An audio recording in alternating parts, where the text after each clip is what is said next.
Hi everyone, welcome to my channel. I'm Natalie and this is Sanskrit Blue, and we're about to do the new moon reading. So this will be the new moon of September the 6th, 2021. It's a new moon in Virgo. Very, very, very nice new moon, I hope. The energy, the energy this time of year is usually something that I favor. My body likes it. My system likes it. It feels good to me. Yeah, so I'm excited about that. So as usual, because it's a new moon, I'm going to be working with a general reading. So this month, I am feeling the energy of the Tarot of the Sidhe. So this is the time of year when I most feel connected with the Sidhe. I'm most likely to hear them if they decide they want to communicate and come through with messages and so forth. Frequently that happens like around dusk, usually if I'm out walking. But since I don't have a dog anymore, I'm going to have to just make more time to be out walking at dusk, I think. Yeah. So, gorgeous, gorgeous deck that I really, really love. So, very happy. And, ooh, wow, it wants to talk. It's been a while. I haven't worked with it for quite a while, so I'm sure it's very eager. So, oops, wrong way. Here's our Fool. So this is the Fool of the Sidhe. So I'm going to go ahead and shuffle it back in, and we'll go on from there.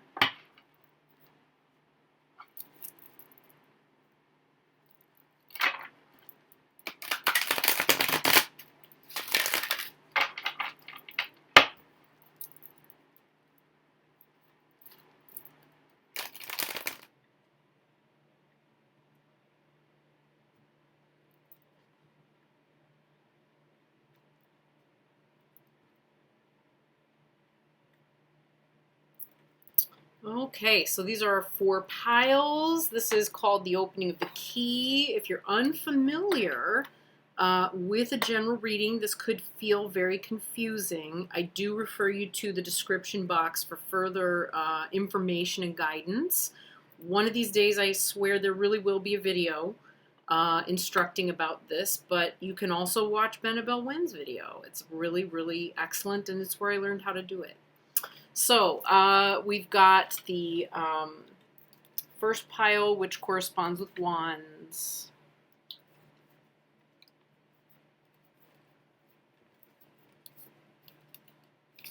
And there's no Fool there. And the second pile, which ended up being huge, and corresponds with cups.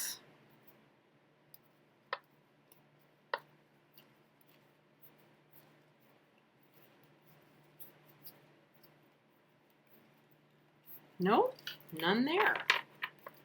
Okay, so swords, sorry about that.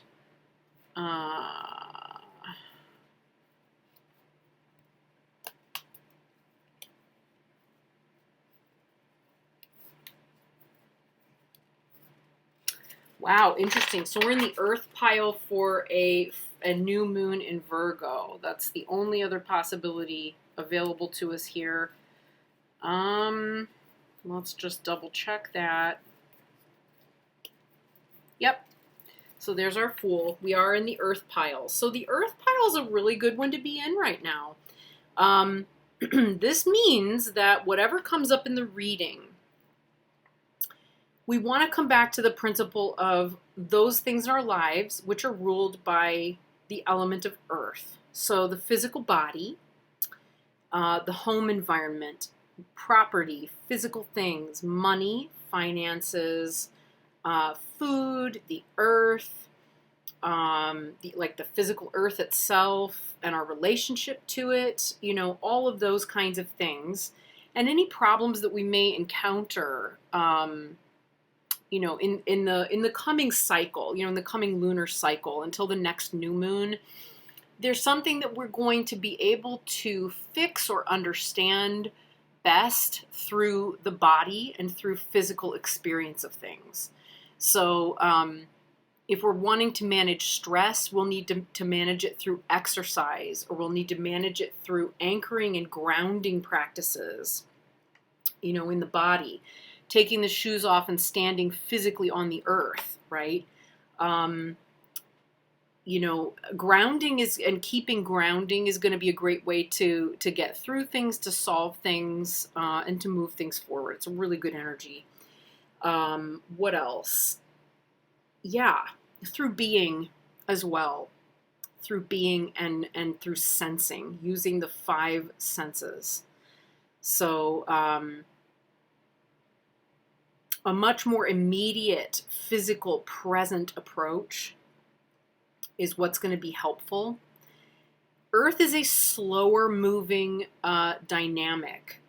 So we may expect some of the frenetic nature that's going on as we move into autumn, you know, and it's like harvest season and so forth. We can expect over time for that to slow down a little bit.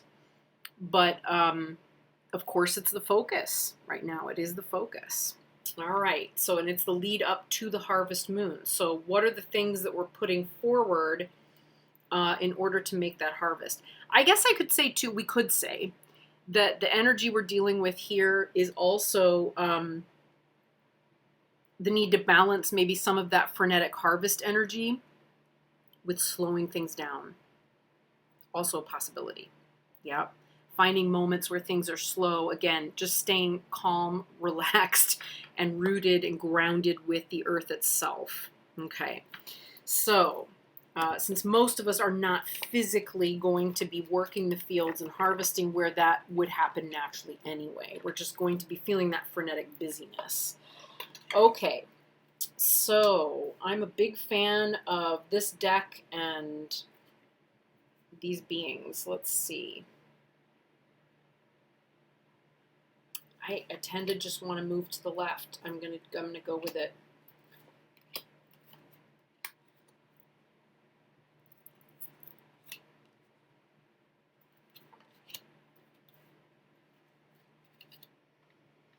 Okay, so you'll notice some things moved around and so forth here because that's how I make my thumbnails for the videos. All right, so we've got our Fool here. Fool is worth a count of 3. Because we're working with 3 elements in the system that we're working with here. So we're going to count the Fool, or including, we've got 1, 2, 3. Our first card is therefore the Warrior Queen, which would obviously, I think is very clear here that the warriors are fire. Okay. So first card is a fire card. It's basically the Queen of Wands. All right, she's on the charm offensive, apparently. So, the queens are worth 4. 1, 2, 3, 4. And we are with the sun. Way. I'll take that. Sun is obviously planetary. So, where is it? This is where I start to get confused. That's why I have a cheat shirt. Yeah, it is planetary. All right. Because I then think astrology, Leo, yeah. I have to ground myself with stuff, with various things too. Okay, lots of air in the energy today. All right, so 9. 1, 2, 3, 4, 5, 6, 7, 8, 9. Oh, I love this one. Okay, so it's Maker 2, which is the 2 of Pentacles. So 1, 2. We have Dancer 3. Dancer is water. And that would be the 3 of Cups.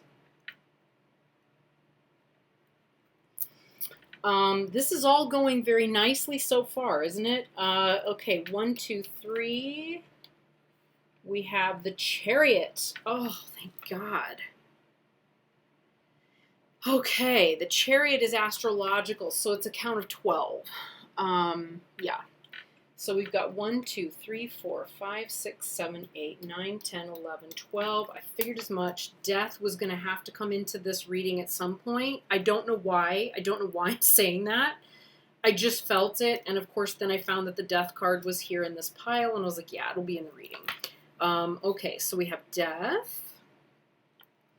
We are transforming. We are going towards, the darkness. We are harvesting or reaping, right? So there's a lot of metaphor here. Let's see. That is astrological. It's Scorpio. So we have 12. 1, 2, 3, 4, 5, 6, 7, 8, 9, 10, 11, 12. Temperance. Beautiful. Okay. And that's Sagittarius, so again 12. 1, 2, 3, 4, 5, 6, 7, 8, 9, 10, 11, 12. We're at Maker 10. Oh, that's great. That's the 10 of Cups.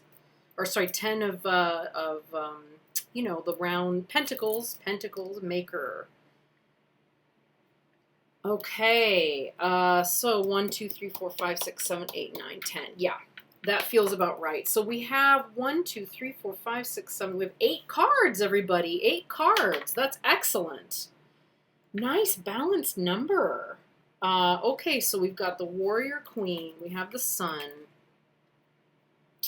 Maker 2. Dancer 3. The Chariot.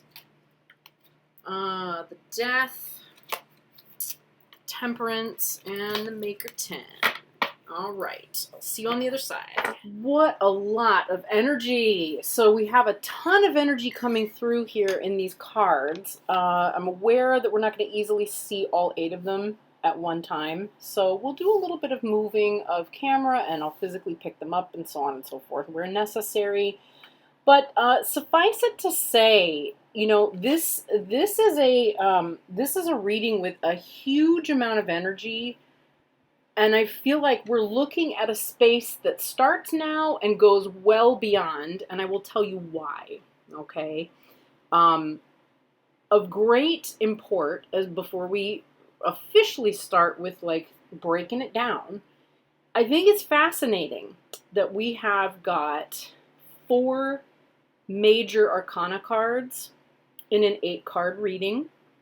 That seems very significant to me. It is the Earth pile, and we have 2 Earth cards here.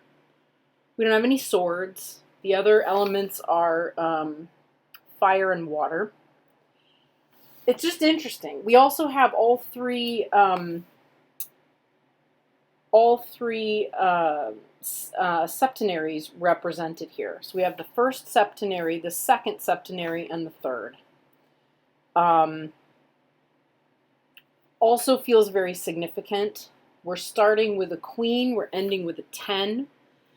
Or a 10-1, in my opinion. I always feel like a 10 is the completion of a cycle that's happening just before the start of a new one, but it sets the tone for the start of a new cycle, all right?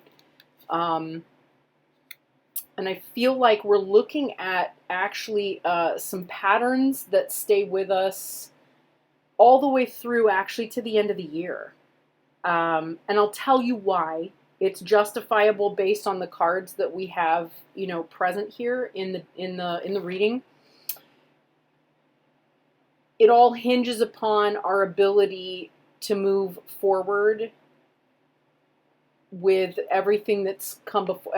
I'll get to that. I'm getting ahead of myself. So let's just start here at the beginning. So we have the Warrior Queen and we have the Sun. And I have to say, I did have to take a break between starting this reading and actually coming back and doing it. I had to go and actually ground myself and eat lunch because the energy of working with the she was not something I had counted on. They are so strong, and I don't even know where to begin, but working with them as I have, I started with this deck and unlocked something that's been there all along, but it really, really unlocked it, and it has been with me ever since. And it is like an open door to communicate with them. And really all I have to do is just open the door and they're like, hello, we're right here. And they're ready to talk and speak. And it was kind of like I had to have a little catch-up session with them before I could and ground my own energy with that and so forth before I could even come back and do the rest of this. I mean, their energy is so intense that last year I didn't spend the time actively seeking them out or working with this deck. From around, like, yeah, it's usually like early September time when I start to feel them pulling on me. And last year, instead of doing that, I spent the time, I didn't have it. I didn't have that time. So they found a way in anyway. And I got inundated with tons of spirit messages from them and information and so forth. And they stayed with me as much as possible until I picked up the deck, which I don't think I did until like late November, maybe. And then they were really with me November, December, and so on. But they usually will stay like that until early March. So there's like a time of year where I really hear them a lot, and they're really loud. And then the rest of the year, I don't notice them or think of them quite so much. But if I did, I mean, if I needed to talk to them, I could. I don't know how to explain this, folks. I have no idea. I'm just telling you the experience. So anyway, yeah, I had to take a little break. This is the energy that we're starting with here, definitely with this new moon. There's a lot that's being unleashed within us. I think a lot of us have already started thinking about how do we want to cope going into the winter in the Northern Hemisphere, knowing that we're going to be dealing with, we're going to be dealing with continuing to deal with COVID. I mean, that's just the reality. We're being invited to find a way to dance with life anyway, folks. This is their major message is, this is not, this is a way to find the ability to dance with darkness, to dance despite darkness, to find the light that shines on all of us, right? The sun being the transpersonal part of the major arcana, right? It's in the third septenary, which is transpersonal. And then finding that same light within ourselves, right? Within this warrior queen. Gift of charm, that's there, that's real. But really what we're looking at is this kind of extraordinary space that opens up within ourselves. She's blindfolded. It's not something that we get from without.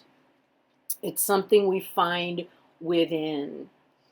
And it is finding that within ourselves, connecting deeply to it and allowing it to move us toward something bigger and greater and more beautiful and transcendent than just ourselves, so that we have the ability to participate in life, to participate as part of life, as something inextricably linked with it and to it. And to do that in our own lives in a way that feels authentic, in a way that allows us to take our inner light and bring it to the benefit of others. All right.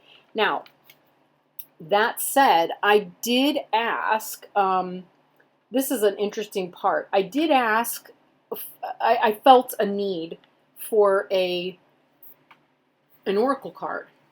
And I chose to pick up the Urban Crow Oracle. I can't tell you why. It's just the one that felt right. And so I pulled the card Night, which feels at odds with day, right? But wait till we see how all of this weaves together. Because it always does, especially with the Sidhe. They love to weave together a little riddle, a little dance, a little idea. Anytime I think maybe I'm not as associated with the Sidhe as I think, I find that so much a part of my nature that it's really hard to know. Anyway, it's very much a part of my nature. So the warrior queen, interestingly, here's what it says in the book. She is the storm upon the sea, the flaming blood of sovereignty, kin to raven, rook, and crow. All you are is hers to know. So the raven and crow and so on are part of this particular card. And again, we're looking at day and night here. This is also a full moon represented in this card. So what I'm feeling here is the stillness and the shadows and the pain, the difficulty, the loss, potentially, the sorrow, etc., that we may have experienced earlier on in the year or over the last year and a half. And suddenly having, this is kind of like a pause within ourselves where it doesn't feel like it's very fertile, right? It often feels like it's just dark, down, and shit. But the truth of the matter is, it's in those time periods, I think maybe a lot of us have been experiencing this. I think I've heard a few people talk about it. I've certainly felt this and been experiencing it, which is that with all of the hardship and the difficulty, there's something very fertile, right? It's like the analogy or the metaphor of a lotus. No mud, no lotus. So no shit, no fertilizer for growth, okay? So what is all of the stuff that came up for each of us around that full moon? Because that is what we're reaping now. We're reaping the benefit of a lot of patterns, a lot of systems, a lot of things that came to their height of difficulty, of darkness, etc., around that full moon. Now you'll notice I wasn't here for the full moon last time because I was grieving the loss of my dog, right? So I really was very much, and he's still very much with me at the moment, actually. It's very funny. So it's like I'm talking about him not being here, but he's still very much here. Yeah, in the midst of that loss, in the midst of that grief, there was light. There was this dichotomy. There was light. It was beautiful. So that beauty is what is coming forth in this queen, and the ability to take all of that light, that inner light that's been sown and laid down over the last year and a half, or at least over the last several months, right? And to be able to take that and allow it to the darkness, the darker aspects of it, because there's our dark ravens there, to burst forth and let that light out. All right, so it's being unleashed. And we're being invited to ground it through dance, through joy, through, I love this sun because it's a real, connection to the earth, to the ground. It's almost a Glastonbury tour up here that all of the Fae and the Sidhe are dancing around. It's wonderful. So we're finding the way to take that light, bring it to the world, dance with our darkness, dance with our light, and stop seeing them as separate and recognize how they are interconnected and very much a part of who we are. All right, this is, other generations have learned this more, probably a lot more gracefully than we have, okay? Our ancestors are probably, in part empathizing with where we are right now, and at the same time going, come on, you can pull yourself up. So that said, moving forward here and on, before all of this can really come to any kind of fruition, right? We'll see that will come about. But before it does, and I love that this is a 2 and then a 3, we have Maker 2, or the 2 of Pentacles. This is an oak tree. This is little baby acorn. We have seeds to plant. Where do we want to plant them? That requires a decision. And it's a decision that we have to take responsibility for. So what do we want to do, right? Because before we can really get to taking this energy, right, that we had over here with the warrior queen and the sun, and, that's the acorn, right, ready to burst. That's the baby acorn right there, and therein lies its potential. All right. So where do we want to take that and plant it? Because that takes responsibility. And that, again, it means decisions. Where do we want to shine the light? Where do we want to, where are we going to put it? How do we want to plant it? This is the time of year too, keeping in mind we plant seeds that we hope to have grow the following year. So like we've been taking like seed pods and things that we find on wildflowers growing, and intentionally pulling them off and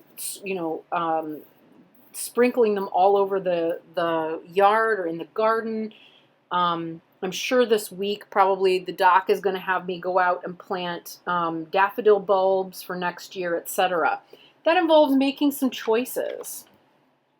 All right, so there's, keeping in mind we're taking these things which are kind of etheric. They're from the soul. These are gifts of the soul. They're not money. We're not looking at where do I want to, invest my cash. We're looking at like my soul's work, my soul's energy, my soul's light, that has transpersonal potential. Okay. And also personal realization potential, let's say, as well. That's very much a part of this. There's a nat bias coming out. I have a lot of transpersonal aspects in my astrology and my human design chart and so forth, so I tend to project that a little much, and that's not helpful because not everybody's coming from that place. On a personal level, this could be, profound personal realization.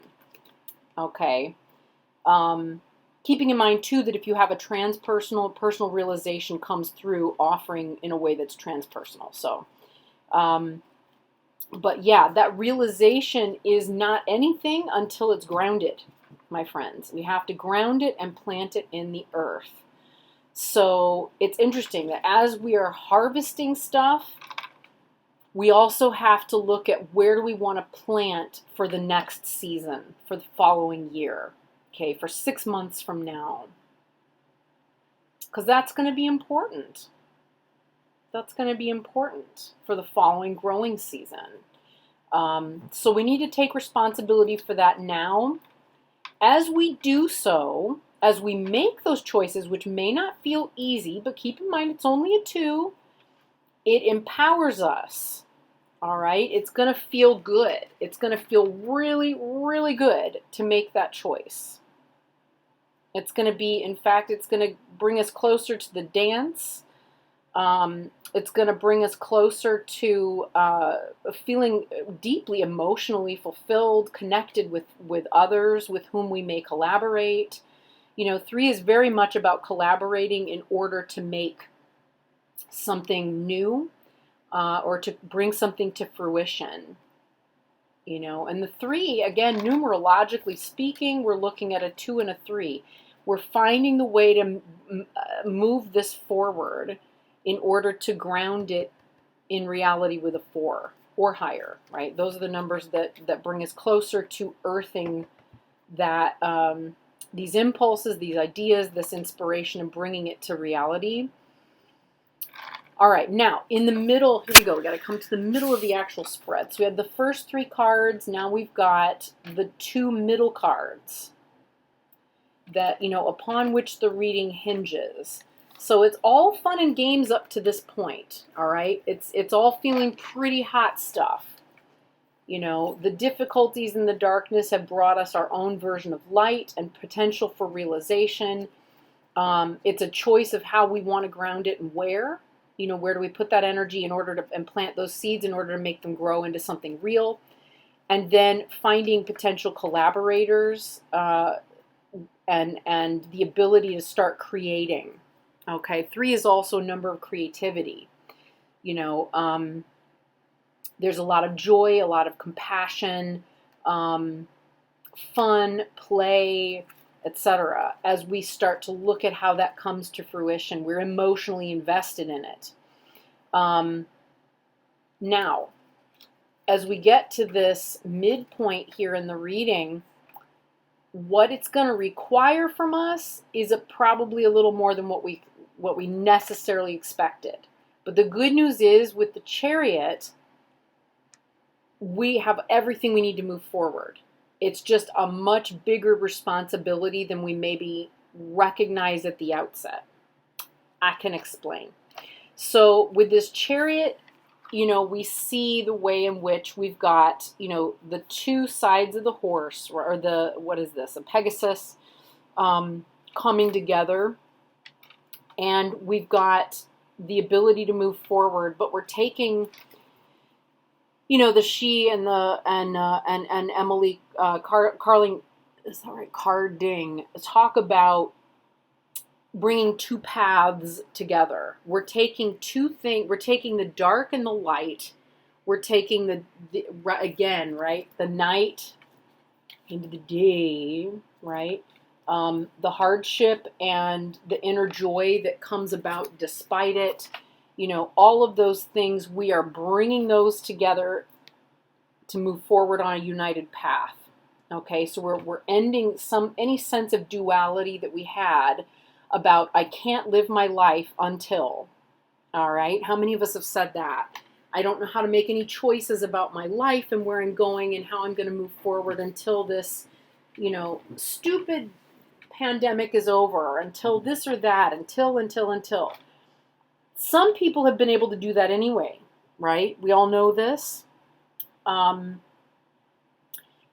Depending on where you are with things in your life, right? Because we could be almost anywhere with it.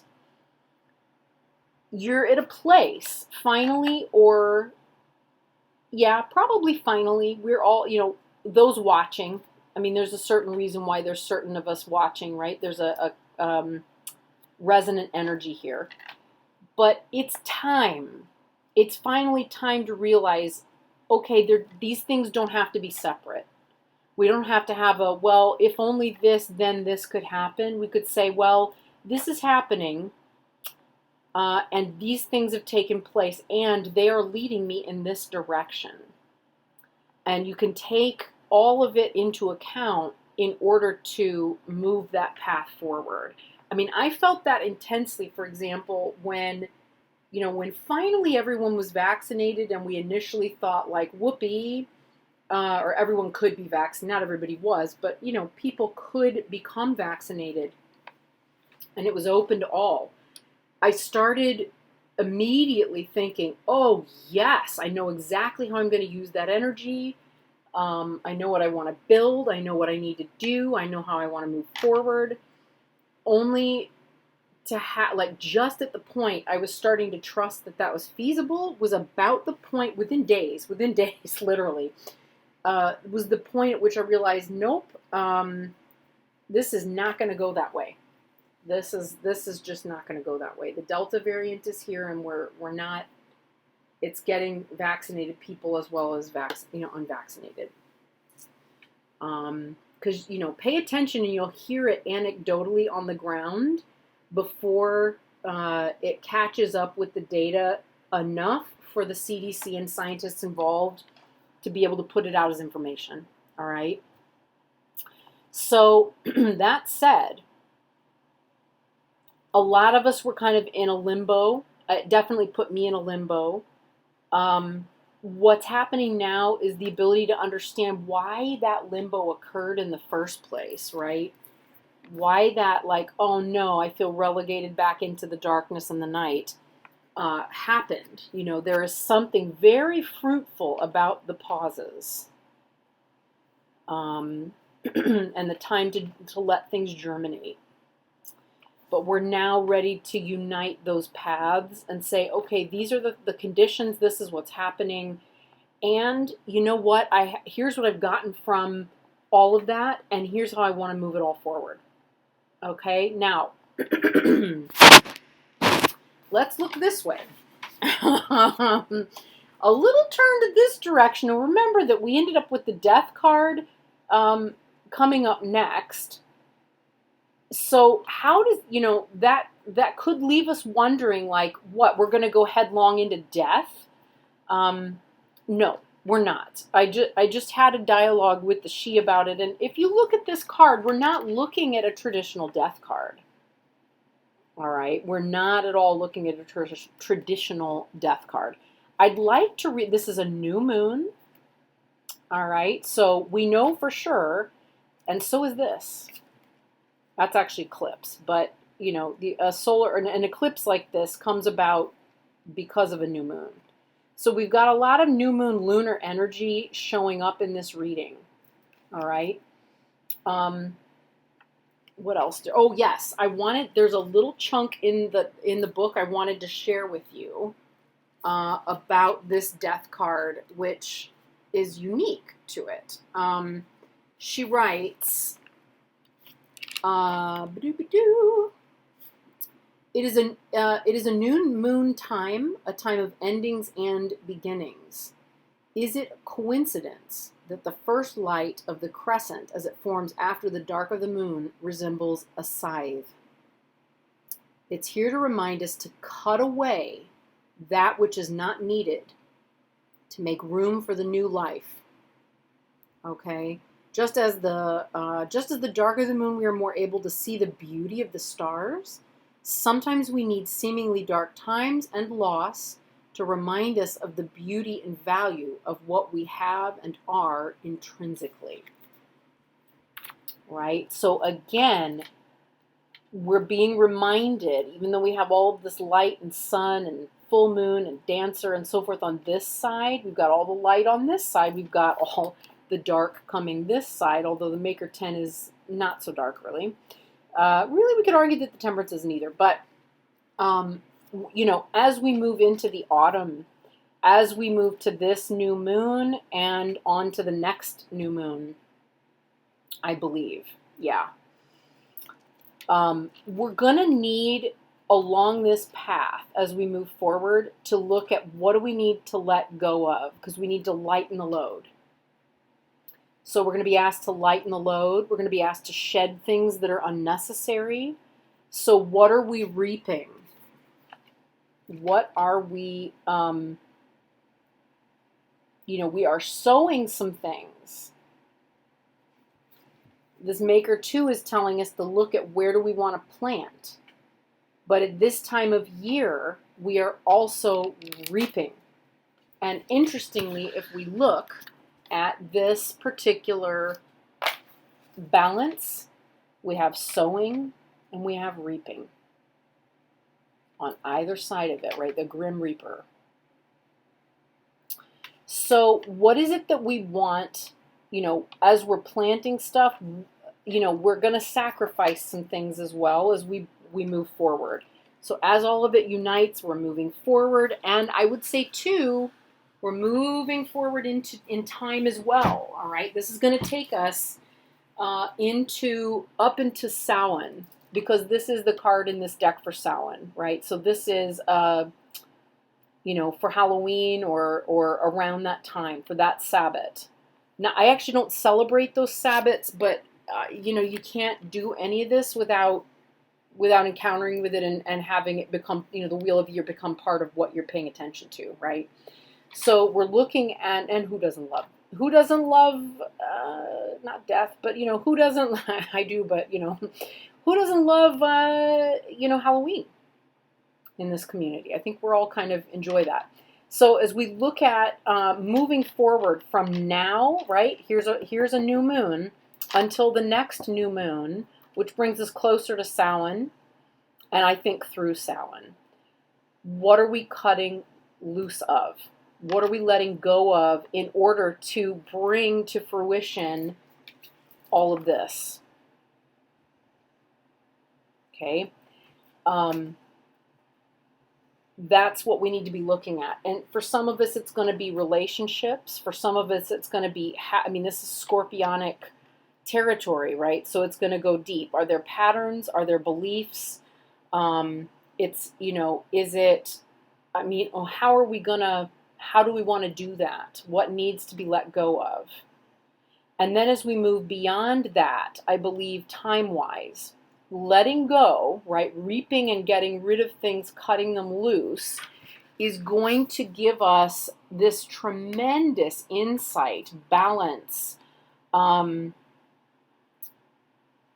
alchemy to work with that brings us to a very different place within ourselves, within the work that we do, within our spiritual development, and really within ourselves in the world, right? Because we're still looking at the earth plane with this new moon. We're in the earth pile.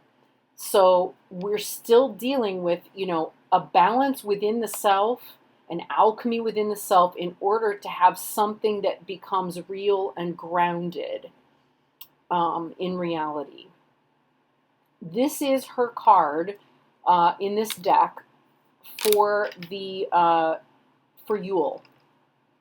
So timing-wise, it is no coincidence here, right? That the Chariot, which is, she doesn't write it, but, Chariot time-wise is going to be midsummer, like July, Cancer. We're then kind of, this is the time period where we're gathering from, right? All the way up to that point, taking us into this, into the new moon where we are now, forward from there into the next couple of months, right? So we're looking September, October, where we're cutting away at things, getting rid, shedding, letting go, etc. So that afterwards, right? We look at November, December time. We're in this fire and ice temperance, where there's an alchemical shift. By lightening the load on our path, something new fuses together and emerges for us. And again, we're in the earth pile, and we're reminded of it here as well. By the end of the year going into next year, which seems to be where the cycle wants to take us, we're in a wonderful place, right? We're at the 10 of Pentacles here with Maker 10. And the key word, of course, that she's given it is kingdom prospers, right? But realistically, the way to see this one, I think, is we've brought whatever we've been working towards and working on and brought into our lives, into our work, into the way that we anchor ourselves in the physical plane. So through our income, through our work, through money, through our home, through the way that we collaborate with others in our home to bring our home into a position of health and prosperity, all of those things. By the end of the year, we have established something that has great promise moving forward. Great promise. Keeping in mind, too, that when we're dealing with the 10 of Pentacles, there's something ancestral going on, right? What are the roots? We've got these trees, so I'm just thinking about roots. Our physical bodies are here because ancestors, we inherited bodies from our ancestors. We inherit their DNA, sometimes we inherit their property, and so forth. So there is potentially, as part of this, for some of us, unfortunately, for some of us, there may be, a death and grief process here that comes about. It's possible. When we eclipse the dark and the light, the joy and the grief, and have the ability to move forward anyway, sometimes there is a death. So it may be that we're able to come, there may be an inheritance for some people that comes into being because someone has passed away. That is what makes these things possible. I don't see that, to be honest, as being the real energy of this whole cycle. What I'm really seeing is I'm seeing this more as what we're all personally able, individually, hopefully collectively, but really I'm sensing it much more on an individual level. We're able to take, you know, the lessons learned and so forth to walk a particular path that leads to this. Okay. Whew, it's a lot. It's a lot, right? Only 8 cards, but so much information. So yeah, again, you know, just to kind of, oh heavens, there's so much here. Just to kind of repeat, you know, and recap, we're looking at, you know, the darkness is bursting out of us because there's light. Light has been switched on. So this warrior queen is an incredible renewal of energy, of light, of purpose, you know, soul purpose, profound soul purpose that's taking us to a place of this profound realization. We're being invited into realization, invited to dance with the cycle of life, you know, to come to realization, personally, transpersonally, or both. Before that's going to be really completely possible, we're going to have to figure out where we want to plant new seeds. You know, where are they going to be planted? How do they get planted?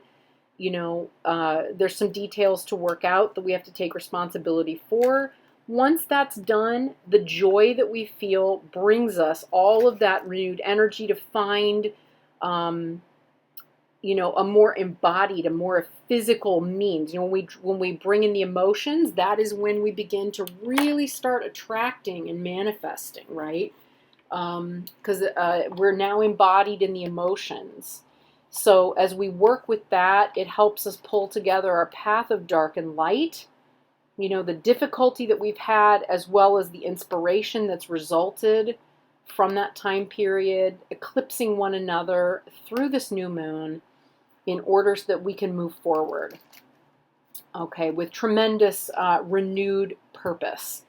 Along that personal journey, we will be asked to, we're going to be asked to sacrifice some things. We need to look at things that can be eliminated, that can be let go of. You know, this is, we were sowing on the other side of this, now we're reaping. As we reap, not everything that we harvest is going to be worthy of keeping. Sometimes we've got to look at everything around us and say, like, okay, all of this stuff here has to go.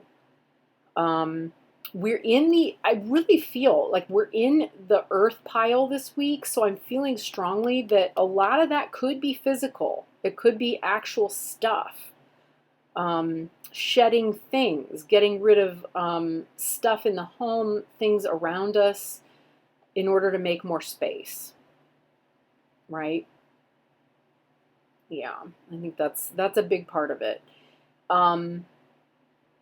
This is going to be something that carries on in my instinct. This is carrying on all the way through September and October through to Samhain or Halloween. At that time, the dynamic will shift.